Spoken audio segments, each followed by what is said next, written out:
makala ya dunia ya tatu na Robert Wanyonyi. Hii ni dunia ya tatu. Mpendwa mtazamaji, hivi leo kutokana na maswali mengi ambayo mmekuwa mnatuma mkiulizia maswala mbalimbali katika anga za juu, maswali ambayo tumeyapata kutoka katika kaunti za Nairobi, Mombasa, Bungoma, Kakamega, Busia, Elgeyo Marakwet na vile kaunti ya Nakuru. Kuna watazamaji kadhaa ambao wamepata kuuliza maswali si haba, chungu tele kweli watazamaji, kuhusu jinsi ambavyo vyombo vinavyofanya kazi ya kuelekea katika the International Space Station hadi kuingia katika anga za juu kule katika sayari zingine, basi utendakazi wake huwa namna gani? Na vile mkauliza, wakati wanasayansi wanapofika katika the International Space Station, huko juu ni atmosphere bila shaka na hakuna force of gravity, kumaanisha pia hakuna uhai kule ama hakuna hewa. Basi mkauliza wanasayansi hawa huwa wanapata namna gani hewa yao? Na wengine mkauliza pia kama Elisha Kiplagat ukiwa Baringo, umeuliza kwamba hiyo docking na undocking kutoka the International Space Station hufanyika kivipi? Manake ni mahali pambali sana, takribani kilomita milioni 30 huko angani juu. Lakini hiyo docking na vile undocking, yani docking ni chombo kinavyoingia kupokelewa pale na undocking ni chombo kinavyoondoka, mtazamaji, kurudi ardhini ama kuelekea katika sayari zingine. Basi tukaona ni maswali ambayo lazima tupate pia kuyaandika vizuri kwa kimombo na tutumie wataalam ambao watakuwa wanatueleza mengi kuhusu majibu tu ambayo wametayarishia kutokana na maswali ambayo mmekuwa mnauliza. Basi kuwapatia majibu yote kutokana na maswali ambayo mmeuliza, nimemtumia ambaye ni head researcher katika kituo cha National Aeronautical Space Agency NASA kule Florida, Marekani, ambaye hivi majuzi tu amekuwa katika safari ya kuingia katika the International Space Station. Basi anatueleza mengi akiwa kule, manake majibu yenyewe alipeana akiwa katika International Space Station. Akasema kwamba ni vizuri kupeana majibu akiwa kule kwenyewe katika chombo kule angani, ili atueleze mpate kutanabahi na kupata kujua, mfahamu vilivyo kutokana na maswali ambayo mliuliza, mpate kusaidiwa. Moja kwa moja basi tunaungana naye Alexander Guest ambaye atakuwa anatu pass through every question ambayo mmekuwa mnauliza watazamaji, na naomba basi mpate kusikiza kimakini kweli akipeana majibu kwa maswali yenu mbalimbali. Jibu likitolewa, mwenye uliuliza swali basi utajua tu ni swali lako linapata kujibiwa pale na Alexander Guest. Basi tuungane naye Alexander apate kutujuza kuhusu maswali ambayo yametoka katika nyinyi watazamaji wa runinga Mwananchi Tandao TV Kenya katika kipindi hiki cha dunia ya tatu. Welcome, I'm Alexander Gerst, an astronaut of the European Space Agency. I'm talking to you from the International Space Station. My journey here aboard the Soyuz spacecraft from liftoff in Kazakhstan to the time we docked just took over about 5 hours. The video you're about to see contains some unique footage taken inside the capsule while it is in orbit and explains how the Soyuz safely reaches orbit and docks to the space station.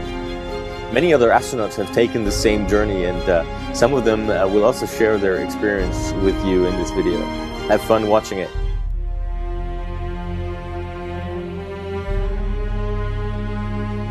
9 minutes ago, a Soyuz spacecraft blasted into orbit from Baikonur in Kazakhstan.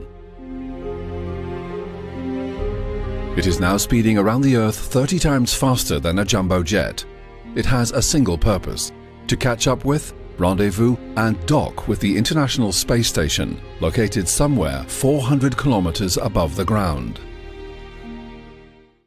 The astronauts just went through the last phase of the launch sequence, the separation of the Soyuz spacecraft from the rocket. The finishing of the engine, or the shutdown on the engine, is pretty strong. And immediately afterwards, of course, you float. It's really a very nice feeling that you know, yes, we are in space, we had a successful launch, now we are on the way to the space station.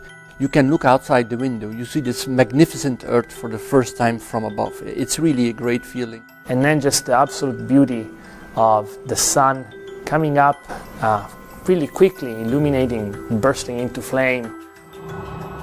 Now in their first orbits around Earth, at an insertion altitude of about 220 kilometers, the 3 astronauts in the Soyuz certainly have a wonderful view.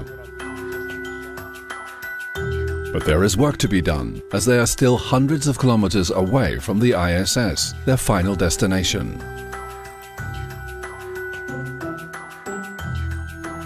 The International Space Station began life in 1998 and has been orbiting Earth about once every 90 minutes ever since. The orbital plane of the ISS is fairly constant, while the Earth is always rotating.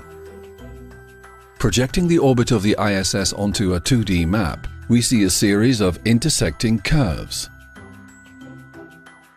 The mission control centers in Moscow and Houston constantly monitor the position of the ISS and can predict its expected location in the orbit for any given time in the future. This is important for determining when the Soyuz spacecraft launches. While it is technically possible to launch the Soyuz rocket at any time, it's most efficient to do so shortly after the ISS orbit passes over the Baikonur Cosmodrome in Kazakhstan.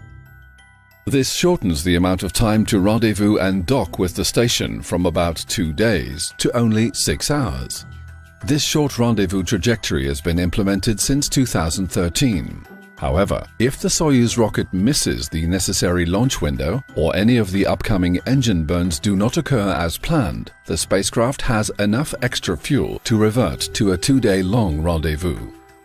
This happened in March of 2014 because of an attitude control problem, and thus the rendezvous was replanned to the formerly used long trajectory. You take into consideration that there are some risks, some are worse than others, including the possibility of transitioning from a very short docking to a long docking, which was the standard until a year ago. We know the possibility, it's something that we are trained for. We know that the spacecraft has everything that we need for those 2 days, and we know how to react. Rendezvous is defined as the sequence of maneuvers governing the approach of 2 space vehicles to one another.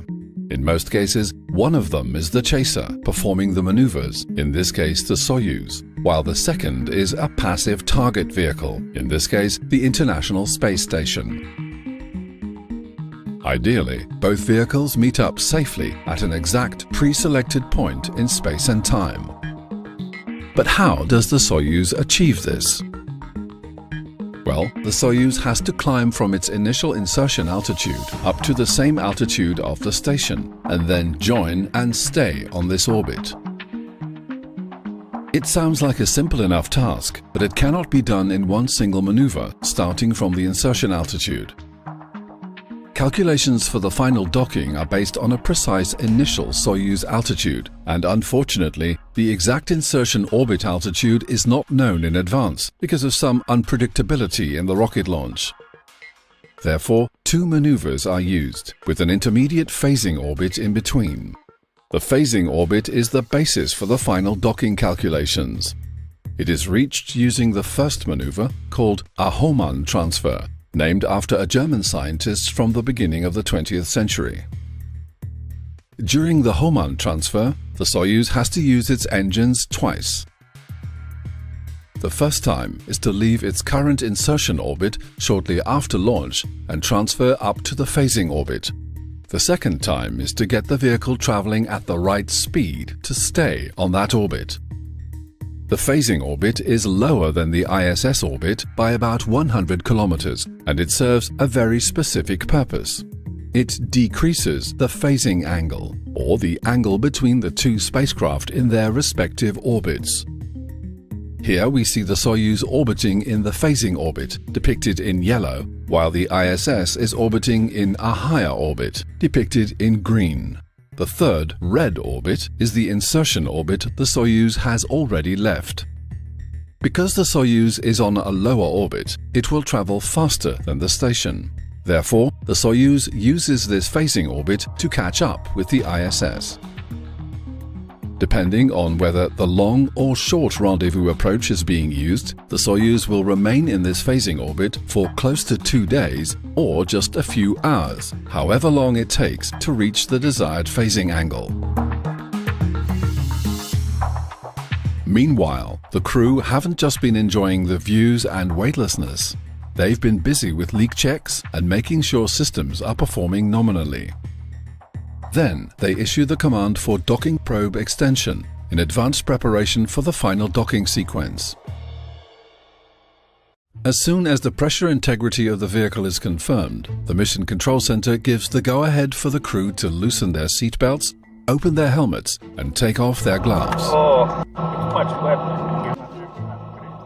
Once they reach the phasing orbit, the crew finally have some well-deserved downtime, especially those completing the 2-day-long rendezvous trajectory. There are what we call 5 depth orbits. It's 5 orbits in which the crew cannot have contact with the ground because the orbit of the space of the Soyuz is not passing over Russia, and you only have contact with the ground when you're passing over Russia with the Soyuz. So you're completely on yourself. And so it's actually a nice time for the crew because you cannot be disturbed, nobody can give you tasks, you can do whatever you want. Luckily for the astronauts, the Soyuz is designed so that they're not confined to their seats for the entire trip. Though small, the spacecraft allows the astronauts to move freely between the accessible modules.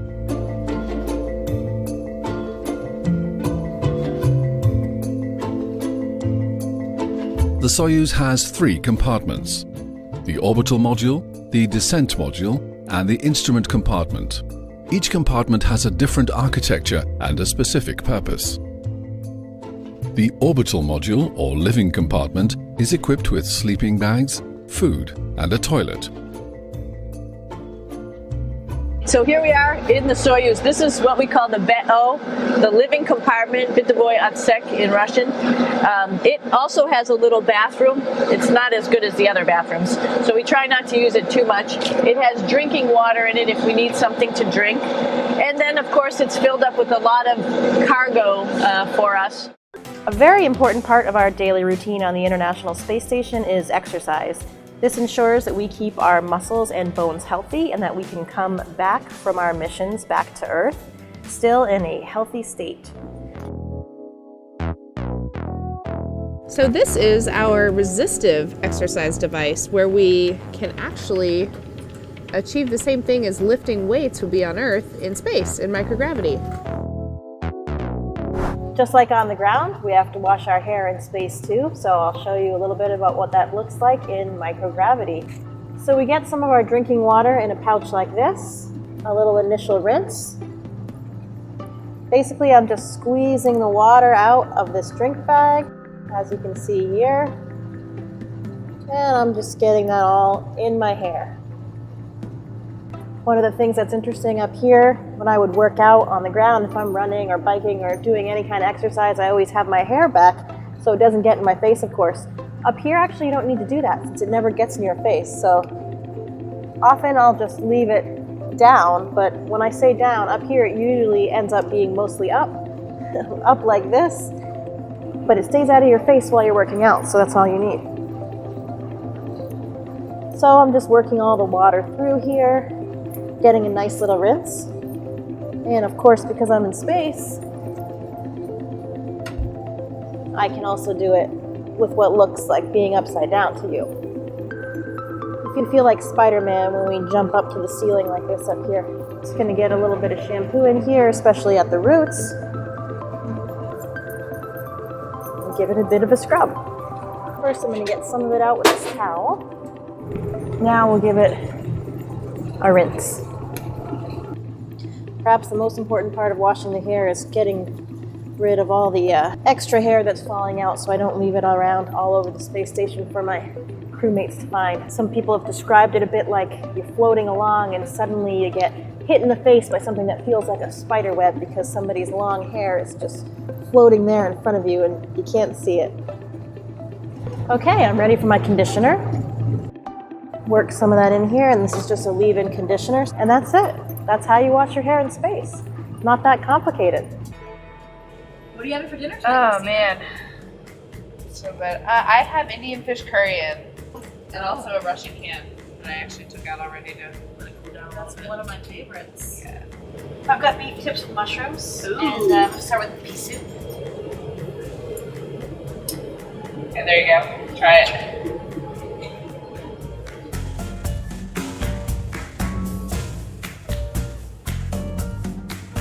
I was gonna try the beef steak. I haven't actually tried the beef steak yet. It's good. Yeah. Let's put some music on for dinner. Absolutely. All right, I'm gonna attempt to do your trick and get the whole peel off in one. Okay. I have an honorary mirror. Oh, smell that. Smells so good, so fresh. Luca,